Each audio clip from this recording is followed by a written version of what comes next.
केंद्रीय मंत्री साध्वी निरंजन ज्योति से हमारी संवाददाता भावना अरोड़ा ने खास बातचीत की। क्या कुछ उन्होंने कहा, चलिए दिखाते हैं, सुनाते हैं आपको।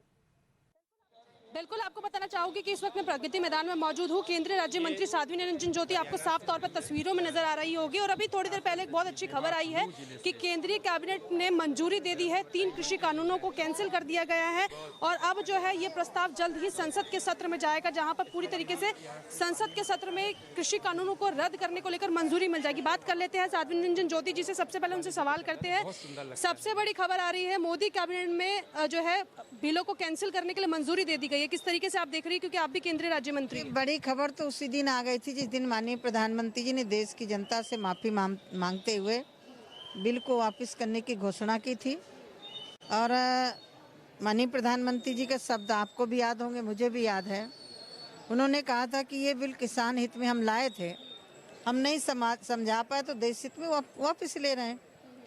अब कैबिनेट से मंजूरी आएगी, फिर जो प्रक्रिया होती है वो लोकसभा में जाएगा, उससे वो होगा। तो साध्वी जी मुझे लग रहा है कि जो लोग मांग कर रहे थे तीनों बिल वापस होने चाहिए, अब उनके मुझे लग रहा है कि अब पैरों की जमीन खिसक गई होगी। लेकिन आपको क्या लगता है किसानों को लेकर क्या कहेगी? 27 तारीख को फिर सिंघू बॉर्डर पे एक बड़ी मीटिंग होने वाली है। अब किसान कह रहे हैं कि 8 सूत्रीय मांगों को पूरा किया जाए। किसान नहीं, अब वो नेता नगरी चमका रहे हैं, बस इतने कह सकती हूँ। ऐसे में राहुल गांधी को किस तरीके से लेती है, क्योंकि उनका साफ तौर पर कहना है। राहुल गांधी को मैं एक निवेदन करना चाहती हूँ। राजस्थान में इन्होंने घोषणा की थी कि 10 दिन तब होंगे जब किसानों का कर्जा माफ कर देंगे।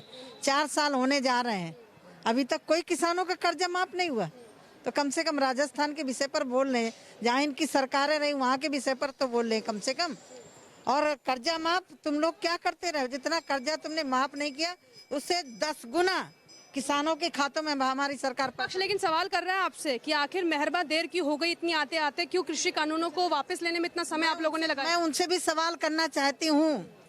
सन 84 के दंगों में जिस तरह से सिखों का कत्लेआम हुआ था, उन्हें तो अभी तक शुद्ध नहीं है कि उन दंगों में मारे परिवार से माफी भी मांगे आकर के।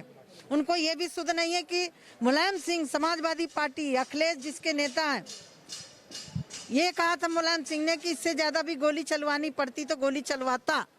क्या आज तक अखिलेश ने माफी मांगी? आपको लेकिन अभी लगता है कि पश्चिम में स्थिति अपने प्रधानमंत्री पर गर्व करती हूँ।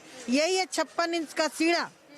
देश हित में यदि कोई कानून नहीं समझा पाए तो उसको वापस लेने में कोई हिचकिचाया नहीं और देश की जनता से माफी मांगा। एक आखिरी सवाल का जवाब दे दीजिए, क्या लगता है आपको पश्चिम में स्थिति बेहतर होगी, यूपी में रण अब आसान होगा, क्योंकि आप भी उत्तर प्रदेश से आती हैं? नहीं, हम तो पहले ही कह रहे थे किसान अभी भी खुश है, जिनके खातों में 6000 रुपए साल में जा रहा है, जिनको खाद के बदले पहले लाठियां मिलती थी, सस्ता में खाद मिल रही है, पानी मिल रहा है, बिजली मिल रही है। किसान तो पहले भी हमारे साथ में, और पहले भी बोल रहे थे कि हम सरकार बनाएंगे और अभी भी 300। प्रधानमंत्री ने विपक्ष का जो चेहरा है उसको लगता है कहीं ना कहीं एक बड़ी मात दी है, क्योंकि कहा जा रहा है कि तमाम विपक्ष एकजुट हो गया, शक्ति प्रदर्शन करने लग गया जब से कृषि बिल आए, और ऐसे में पार्लियामेंट में भी जो है अब इसको रद्द करने को लेकर जो है जल्द ही काम शुरू होने वाला है। नहीं, माननीय प्रधानमंत्री जी देश हित में काम कर रहे हैं, किसी को आईना दिखाने के लिए नहीं काम कर रहे हैं।